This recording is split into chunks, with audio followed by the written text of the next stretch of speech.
Assalamualaikum warahmatullahi wabarakatuh. Selamat pagi, salam sejahtera untuk kita semuanya dimanapun kita berada. Alhamdulillah, syukurillah, la haula wala quwata illa billahil aliyil azim. Mari kita sama-sama sebelum kita memulai kegiatan ataupun aktivitas kita khususnya hari ini, ya, kita berdoa terlebih dahulu agar aktivitas kita khususnya hari ini diberikan kemudahan, diberikan kelancaran, tidak ada halangan suatu apapun, dan mendatangkan banyak berkah rahmat bagi kita semuanya. Berdoa menurut agama dan kepercayaan masing-masing. Berdoa dimulai.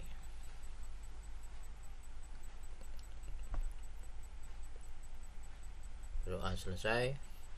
Yang selanjutnya berkaitan dengan bulan sekarang, ya, dengan kalender Masehi. Sekarang masuk ke bulan Agustus, dimana bulan Agustus adalah salah satu bulan yang sangat berharga bagi negara kita NKRI, yaitu adalah diperingatinya hari kemerdekaan kita, yaitu proklamasi kemerdekaan tanggal 17 Agustus 1945 yang diproklamirkan oleh Bapak Presiden kita pertama, yaitu Insinyur Soekarno, dan wakil presidennya adalah Dr. Andes Muhammad Hatta.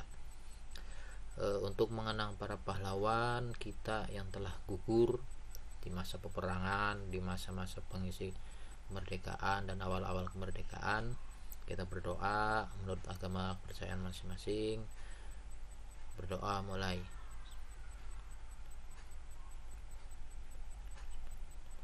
Berdoa selesai. Anak-anakku dimanapun kalian berada, ya, sebelum kita lanjutkan kembali aktivitas belajar kita, ya, silakan terlebih dahulu kalian mengisi absen terlebih dahulu. Jangan sampai kalian terlewatkan untuk absen, ya, karena absen ini penting buat administrasi sekolah, ya. Oke, kita lanjut.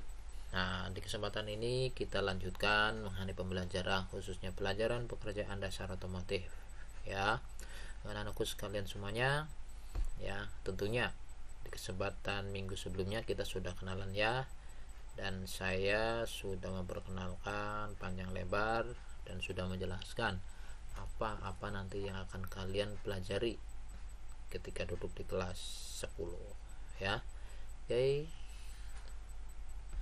Nah, ini kemarin sudah saya jelaskan, ya. Kita lanjut langsung ke materi khususnya di PDO, pengetahuan dasar pekerjaan dasar otomotif. Yang pertama adalah kita membahas mengenai hand tool, ya. Hand tool disebut juga dengan alat tangan, yang artinya penggunaan alat hanya menggunakan tenaga tangan manusia atau manual, ya. Jenis-jenis hand tool dapat dikelompokkan menjadi dua kategori, ya, yaitu peralatan bengkel otomotif dan peralatan kerja bangku. Nah, hand tool, ya, ini bukan peralatan yang aneh buat kita.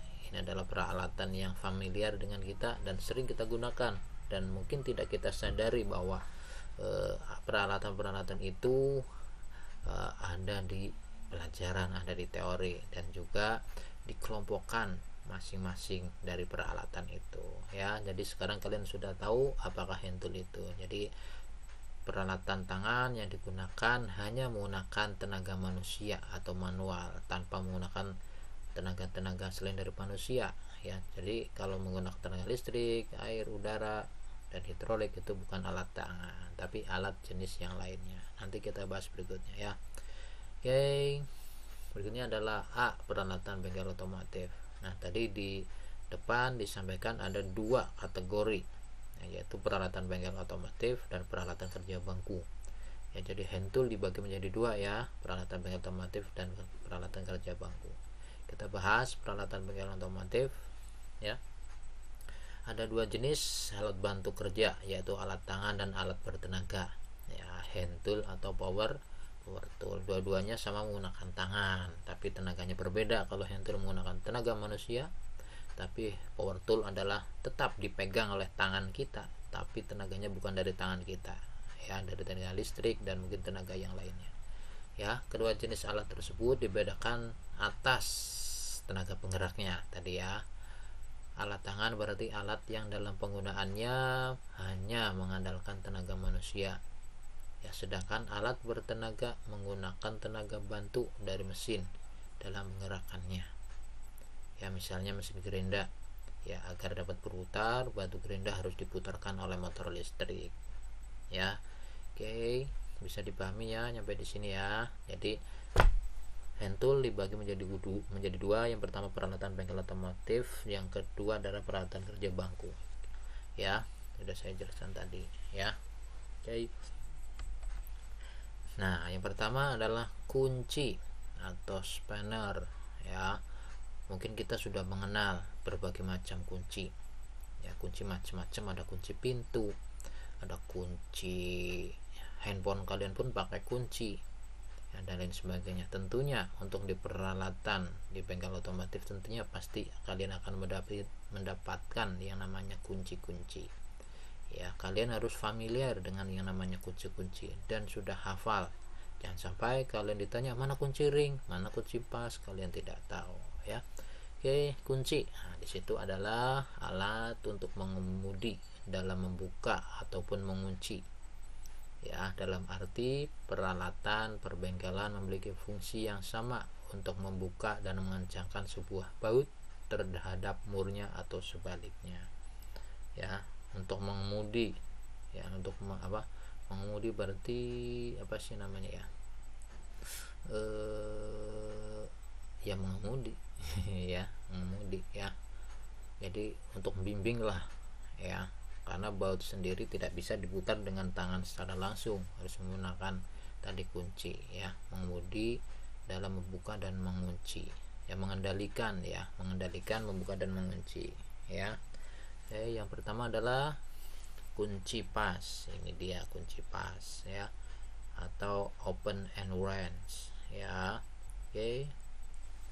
Kunci pas digunakan untuk melepas baut atau mur yang sudah dikendorkan dengan kunci shock atau ring. Kunci pas tidak boleh untuk melepas atau mengencangkan baut yang belum kendor karena dapat merusak kepala baut atau mur, ya. Kepala pada kunci pas dibuat dengan sudut yang berbeda atau offset pada garis pusat tangkai, ya. Oke, ini bentuknya seperti ini kunci pas, ya. Ini dari berbagai ukuran, dari ukuran terkecil sampai dengan yang besar. Ini terkecil 7 sama 6 dan seterusnya. Ini 17 dan 16, ya. Ukurannya bervariasi, ya. Oke, ini lebih jelasnya ini. Nah, kunci pas, ya, ini rahangnya, ya, rahangnya. Nah, ini sudut rahangnya, ya. Panjang dari kunci sendiri dia sudah disesuaikan dengan torsi yang dihasilkan nanti, ya. Jadi ketika kalian gunakan kunci ring, kunci pas ini, ya, maaf, jadi cukup pegang tangkainya di sini, nggak usah disambung pakai gagang-gagang yang lain, ya. Jadi fungsinya adalah digunakan untuk melepas baut mur yang sudah dikendorkan. Berarti baut mur yang sudah dalam keadaan kendor, ya, bukan dalam keadaan kencang dilepas murahan ini. Kenapa? Nah, ini tidak boleh. Kenapa? Karena nanti akan mengakibatkan rusak di kepala baut atau murnya, ya, akan bikin rusak. Kenapa bisa bikin rusak? Karena kemampuan dari kunci pas ini hanya mampu untuk memegang dua sisi saja. Nah, ini dua sisi saja, sedangkan kepala baut ataupun mur dia berbentuk segi 6, ini seperti ini, ya. Oke, ini contohnya. Nah, ini, ya. Jadi rahangnya dia hanya masuk di dua posisi saja, sedangkan sisinya dia ada 6, ya, sehingga apa, akan dimungkinkan terjadi slack, nanti bautnya akan cepat rusak, ya. Oke, berikutnya penggunaan kunci pas dijelaskan sebagai berikut. ya, harus dijelaskan ini penggunaannya, jangan sampai salah ya. Pilihlah kunci dengan ukuran yang sesuai. Pilih dulu, lihat bautnya, baut kira-kira ukuran berapa, 10, 12, 14, ya 17, 19 dan seterusnya ya. Setelah ditentukan ukuran bautnya, kepalanya ataupun murnya, nanti kita baru ambil kuncinya yang sesuai dengan ukuran ya. Harus ukurannya harus, misalkan 17 ya 17, jangan sampai kunci 17 pakai yang 18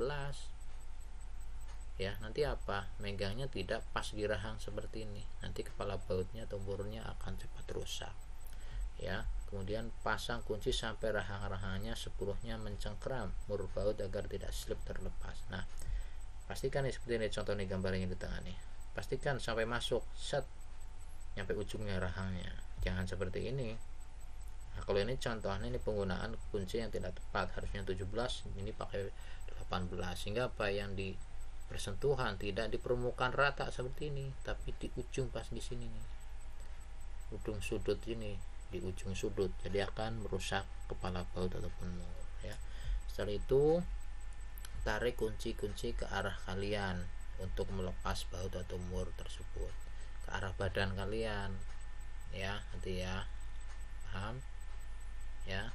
Nah ini ya, ini pakai tangan kiri nih, tarik ke arah badan kalian ya. Ya, bisa dipahami ya, jangan didorong, jangan pakai tangan kanan. Kalau tangan kanan kan didorong, kalau didorong dia kemungkinan akan rusak ya. Bisa dipahami sampai di sini ya. Untuk kunci pas ya, bentuknya seperti ini, ada rahangnya ya, ada offsetnya ya. Jadi perhatikan kalian, kalau pakai kunci pas nggak usah disambung lagi pakai kunci yang lain ya, cukup ini aja ya. Oke, sampai di sini untuk kunci pas. Kita lanjut untuk peralatan berikutnya, yaitu kunci ring atau open box wrench ya. Oke, kunci ring berfungsi untuk memasang dan melepas kepala baut ataupun mur yang mempunyai momen pengencangan yang cukup besar ya, dan memungkinkan digunakan pada ruang yang terbatas. Dan kunci ini terbuat dari logam paduan krom vanadium ya. Bentuknya seperti ini kuncinya ya, ujung-ujungnya berbeda ya.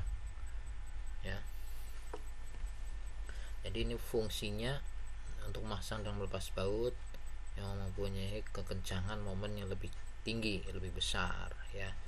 Oke, jadi sebelum menggunakan kunci pas, gunakanlah kunci ring dulu ya, untuk melepas untuk mengendorkan mur baut dulu. Setelah kendor baru diteruskan dengan kunci pas ya. Istilahnya kunci pas itu buat nahan lah, buat nahan saja. Tapi kalau kunci ring ini bisa untuk mengencangkan dan juga untuk mengendorkan mur ataupun baut dalam kondisi yang kencang ya.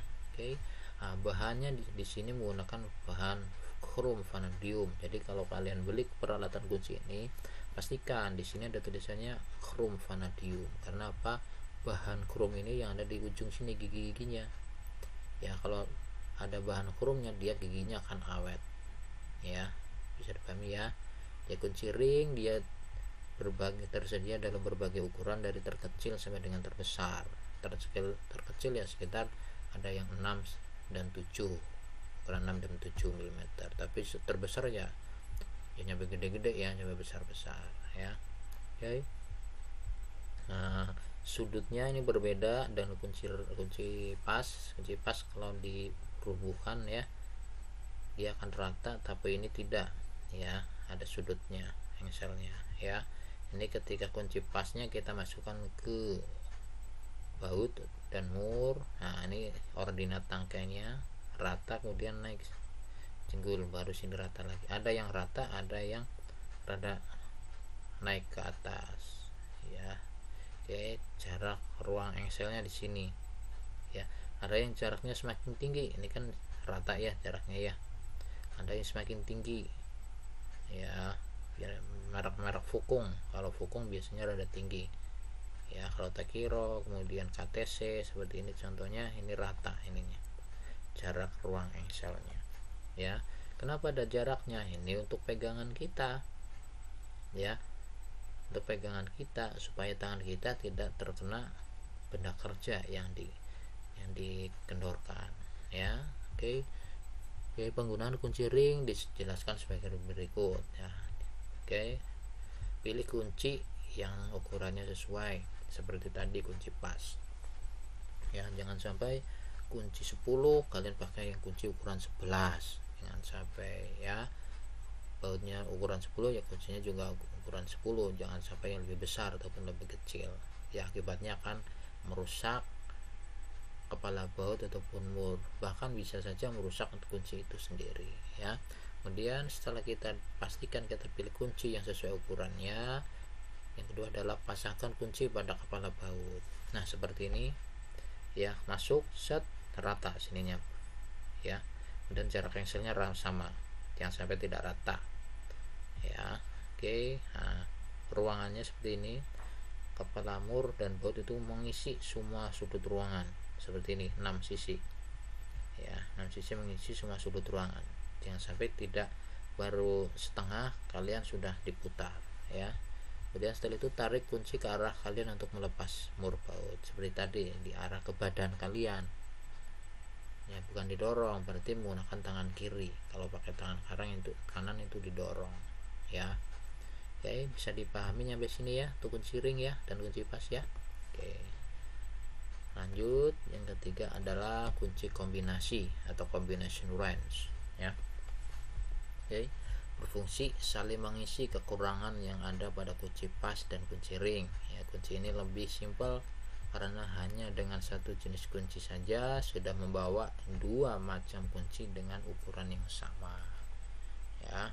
Oke, kunci ini sangat berguna saat menyetel pengikat fastener dengan ukuran yang sama pada posisi yang berbeda ya. Ini bentuknya seperti ini, dikombinasikan, ada ujung satu pas, ujung satunya lagi ring ya. Ini dikombinasikan, ada yang ukurannya sama, ini kan 10 10, 11 11, 12 12 gitu ya. Ada juga yang berbeda, sini 10 sini 11 juga ada, tapi rata-rata untuk ukurannya adalah sama, antara pas dan ringnya itu sama ya. Tujuannya apa? Sama, untuk memudahkan ya ketika kita digunakan dengan posisi yang berbeda ya. Oke, beda posisinya. Kalau di sini ring dia agak, tadi sudut engselnya dia ada sedikit, sudut engselnya kan membuat posisi untuk pengencangan dan pengendoran baut untuk lebih mudah ya. Untuk ukurannya tadi sama seperti kunci pas ring, dari ukuran terkecil sampai dengan yang terbesar ya, bervariasi, kita sesuaikan dan kebutuhan ya. Oke. Ya, jadi ini untuk mengencangkan bisa, untuk mengendorkan juga bisa, kita variasikan. Tapi ini panjangnya ini seperti halnya kunci pas ya. Jadi kalau untuk mengencangkan ataupun mengendorkan ya, mungkin memerlukan tenaga yang lebih kuat karena jaraknya, panjang kuncinya ini pendek seperti halnya kunci pas ya. Jadi ini untuk nahan saja ya, bisa ya. Oke, ini gambar di bawah, ini contoh untuk penggunaan untuk melepas mur as roda depan ya. Oke, saya lanjut. Adalah kunci shock ya, kunci shock ya.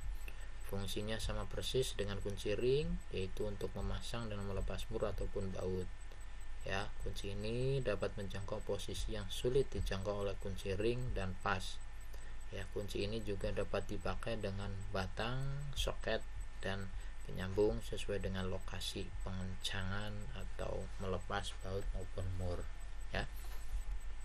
Mungkin kalian pernah dengar kunci shock, ini seperti ini bentuknya ya. Ini sebelah kanan yang besar, ini saya sengaja saya besarkan, ini seperti ini ya. Ini mata shocknya gede, nah, saya berbesar. Nah, ini rigi-riginya. Nah, ini bentuknya macam-macam, ada yang seperti ini riginya, ada juga yang seperti bentuk kepala baut ataupun mur segi 6 ya. Ini nih yang di kotak nih yang segi 6 ya.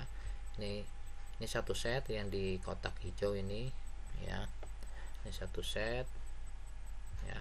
Ini shocknya dari ukuran kecil terus sampai ukuran gede besar ya, dan tersedia juga satu set dengan gagangnya dengan tangkainya ya. Oke, divariasikan untuk tangkainya ya.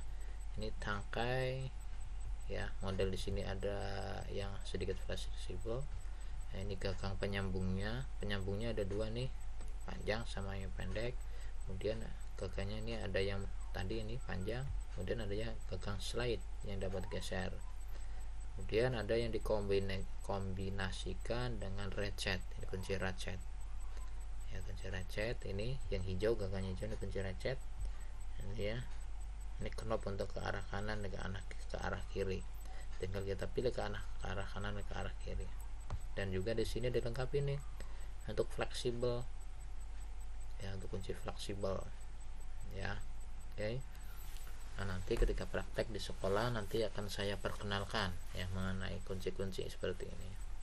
Nah, ini di sini di bawah ini gagangnya, contohnya gagang yang tipe slide ini yang dapat bergeser nih ke ujung sini dan juga ke ujung sini, ujung kanan dan ujung kiri ya. Berikutnya ini yang bawah yang hitam, ini kunci shock, tipenya tipe T shock ya. Kalau yang di kotak ini dia sambungan ya, bongkar pasang sambungannya, tapi kalau ini T shock dia sudah tidak bongkar pasang, jadi sudah paten ya. Jadi kepalanya sudah disambungkan langsung dengan tangkainya, bentuknya seperti huruf T ya, ini paten, tidak bisa dibongkar pasang ya, bisa dipahami ya. Jadi kunci shock T ini bervariasi ukurannya, biasanya dari ukuran 8, 10, 12, 14, 17, 19 dan seterusnya. Tapi rata-rata ya ukuran tadi ya, ukuran 19 ke atas kayak sudah jarang, saya tidak menjumpai ya. Kalau 19 ke atas ya bukan pakai kunci T tapi pakai kunci shock seperti ini ya. Oke, bisa dipahami ya. Selanjutnya adalah cara penggunaan kunci. Yang pertama sama seperti tadi, kunci passring ya. Pilihlah shock yang pas dengan mur baut yang akan dilepas atau dipasang. Pilih dulu nih, lihat kepala mur bautnya ukuran berapa nih kira-kira. Oh 17, tinggal cari mata shocknya sini ya ukuran 17. Nah setelah dicari kita ambil ya. Setelah itu lanjut nomor 2, pilih dan pasang batang penyambung sesuai dengan kondisi dan letak mur atau baut ya. Ya lihat dulu posisi mur bautnya, letaknya seperti apa ya, apakah lega atau nyempit, apa nyelap atau bagaimana, tinggal kita pilih sesuai dengan kebutuhan nih penyambungnya dan tangkainya ya. Setelah itu putar tangkai ke arah yang dikehendaki untuk melepas atau mengencangkan. Setelah terpasang ya kita putar ke kepala bautnya ke arah kanan ataupun kiri, ke kanan mengencangkan, ke kiri mengendorkan ya, tergantung dari bulirnya ya. Bisa dipahami sampai sini ya. Oke, kita lanjut ya, yaitu kunci Inggris atau adjustable wrench ya. Nah, ini Inggris nih, saya juga kurang tahu nih kok bisa dikasih nama kunci Inggris ya. Saya belum dapat jawabannya nih, kenapa dikasih nama kunci Inggris, apakah ini berasal dari Inggris ataupun dari mana, saya juga kurang tahu ya. Nanti coba saya cari tahu ya tentang kenapa kok dikasih nama kunci Inggris ya. Oke, apa sih kunci Inggris? Nah, sesuai dengan nama tekniknya ada adjustable wrench, kunci yang dapat di setel ya. Jadi adalah untuk melepas atau memasangkan mur baut yang dapat di setel, menyempit atau melebar menyesuaikan dengan ukuran mur baut ya. Jadi kalau kita menggunakan kunci Inggris ya, kita nggak usah milih-milih seperti tadi kunci pass, ring, shock, nggak usah milih-milih matanya, cukup satu kunci bisa digunakan berbagai ukuran kepala mur dan baut ya. Tapi di sini ada spesifikasi, contoh di sini 20 cm milimeter ya, 20 mm ya, berarti untuk baut kepala mur yang ukurannya 20 mm paling banyak, selebihnya enggak mampu, tergantung dari rahangnya ini ya, rahang terakhir paling luas berapa ya. Cara penggunaannya adalah sebagai berikut ya. Setel agar rahangnya mencengkram mur ataupun baut dengan kencang dan pas.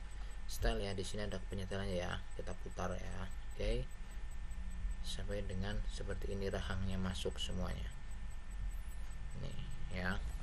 Kemudian penempatan rahang penyetel, rahang tidak tetap harus di dalam dari putaran gerakan memutar kunci ya.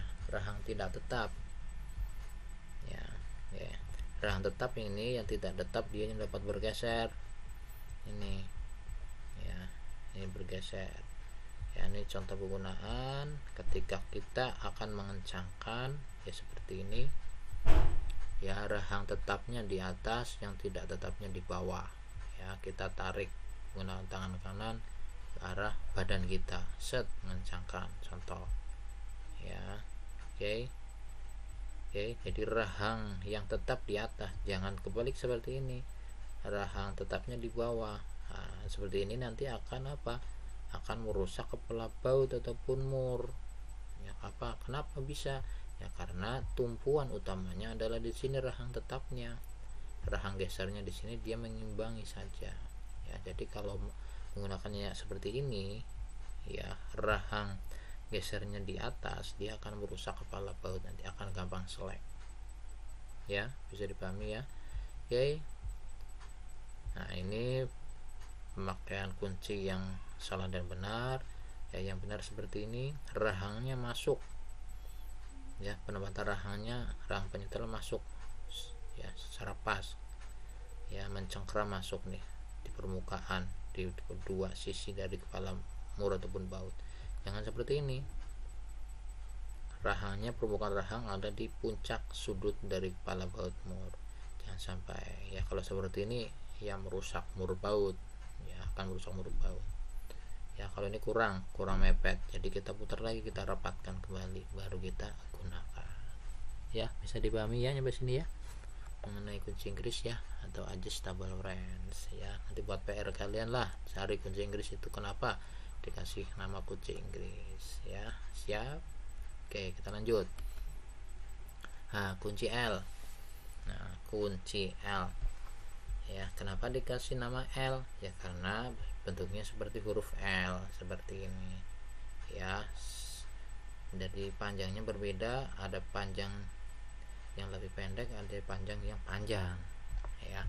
Kunci L dibagi menjadi dua jenis, yaitu kunci L heksagonal atau segi 6 serta kunci L berbentuk bintang ya, L bintang sama L diagonal heksagonal ya.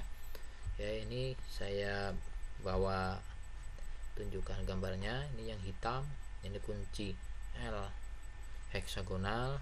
Kenapa heksagonal? Dia berbentuk, ujungnya berbentuk segi 6 ya. Ini ukurannya bervariasi dari ukuran terkecil sampai dengan terbesar ya. Ini seperti ini yang pendek. Ini kemudian untuk contoh L bintang ya, sama, ada yang panjang ada yang pendek, kedua ujungnya sama, ada mata bintangnya ya, seperti mata obeng lah ya. Nah, ini yang bawah ya, seperti ini L bintang ya. Kalian lihat kuncinya, jangan dilihat nama mereknya ya. Oke, cara penggunaannya adalah sebagai berikut ya. Pilihlah ukuran yang sesuai dengan bautnya ataupun murnya ya. Biasanya kalau kunci L ini ya, adalah memasukkan, jadi masuk di dalam kepala mur baut, bukan di luarnya. Kalau kunci pas ring shock dia kan ada di diameter luarnya. Nah, kalau kunci L ini ada di diameter dalamnya ya. Oke, jadi pilihlah ukuran yang sesuai dengan bautnya. Ingat, tidak hanya ukuran sesuai dilihat dari ujung sininya yang nanti bersentuhan langsung yang masuk ke chord dari kepala mur bautnya. Dilihat ini sudut segi 6 nya masih bagus atau tidak. Kalau sudut segi 6 nya sudah aus, jangan dipaksakan, nanti akibatnya apa ya, lubang segi 6 nya di kepala mur baut nanti akan mudah selek. Kalau selek bagaimana ya, nanti akan mempersulit kita ketika akan melakukan pelepasan atau pemasangan pengencangan dari mur baut itu ya. Oke, pengalaman penggunaan kunci ini juga sangat membantu terhadap proses pekerjaan kita nanti ya. Setelah kita pilih sesuai dengan ukuran dan pilih dengan kunci yang masih bagus, Setelah itu tepatkan ujung kunci dengan lubang kepala baut ataupun mur seperti ini. Setelah itu kita kencangkan ataupun kendorkan sesuai dengan kebutuhan ya. Oke, ini untuk kunci kunci L bintang seperti ini ya. Oke, nah biasanya kalau kunci LL ini ya biasanya di setang, ini contohnya setang, kemudian di cakram ya, di cakram juga menggunakan kunci L ya. Mungkin di dalam mesin juga menggunakan kunci L juga, ada sebagian ya. Makanya pengetahuan dari mur baut ini sangat penting ketika kita melakukan proses pembongkaran ataupun pemasangan komponen-komponen yang ada di sepeda motor ya. Lanjut sedikit adalah kunci busi. Nah, kunci busi ya, busi bukan busri ya. Kalau busri itu yang di TU ya, ini busi ya, bukan gusi tapi busi.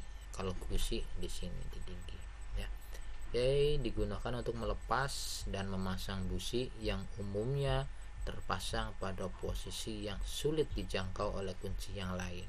Kunci busi dirancang khusus untuk tidak mendapat perlakuan momen pengencangan yang terlalu kuat dengan merancang tangkai yang pendek ya. Ini contohnya yang di bawah nih, kunci busi bawaan dari sepeda motor nih ya. Kedua ujungnya berbeda ya, ada yang ujung sini misalkan untuk motor bebek, sini untuk motor sport ya. Dilengkapi dengan lubang untuk memasukkan as ininya nih untuk mutar ya. Asnya ada kasih L kayak gini, besi L, ada yang menggunakan obeng juga ada. Kenapa pendek? Nah, karena disesuaikan dengan dengan posisi nih, dengan posisi dari busi yang sulit dijangkau. Contoh nih, ini saya tampilkan nih di gambar ini mesin motor bebek mah mudah ya, karena tidak terhalang oleh sasis dan juga bodi. Coba kalau motor matic businya ngumpet nyelap, sehingga memerlukan kunci busi yang perlakuannya mungkin berbeda ya. Nah, kunci busi ada seperti ini nih yang gambar di atas, seperti shock T, tapi di ujung sini tengahnya ini dilengkapi dengan fleksibel seperti ini. Jadi memungkinkan di posisi yang sulit dijangkau akan lebih mudah menggunakan kunci busi tipe fleksibel seperti ini ya. Tinggal kalian pilihlah ya, sesuaikan dengan posisi dari businya itu ya. Jangan memaksakan. Kalau posisinya sulit pakai kunci yang panjang, misalkan ada kunci busi yang panjang nih, jangan sampai nanti akan mempersulit pekerjaan kita. Sesuaikan cari kunci busi yang sesuai dengan posisi terpasangnya kunci ya. Siap ya. Oke.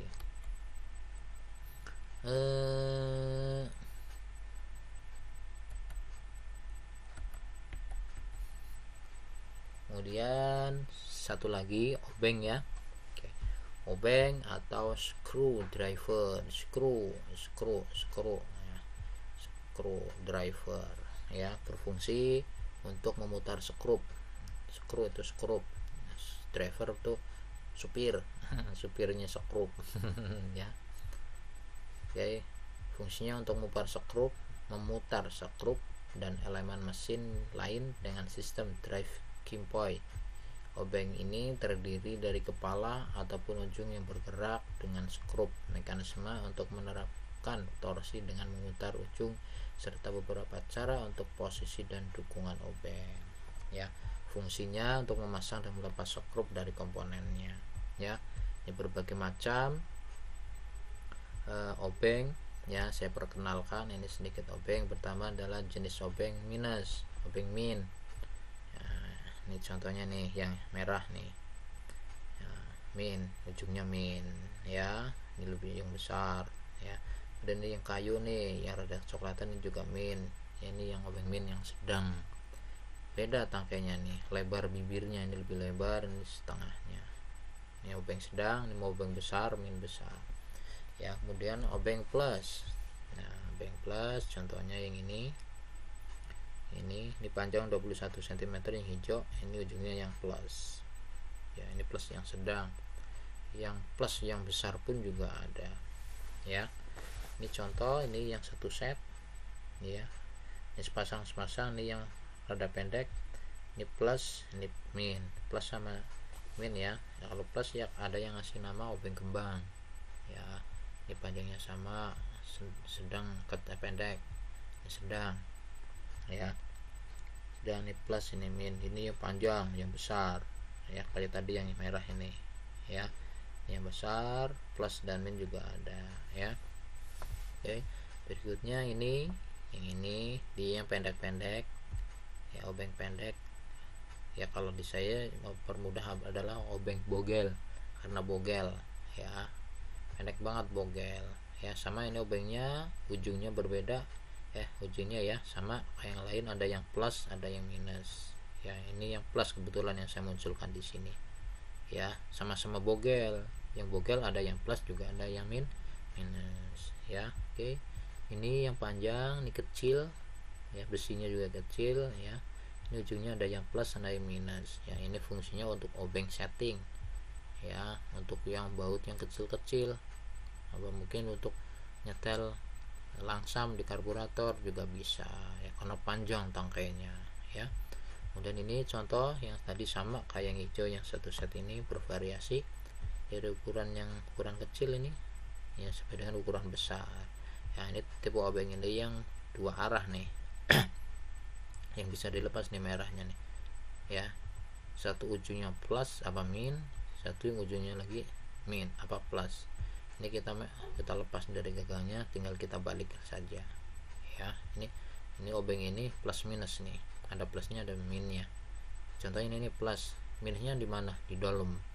Kalau menggunakan yang minnya tinggal kita lepas nih, kita tarik set, kita tuker yang ini masukkan ke dalam ya.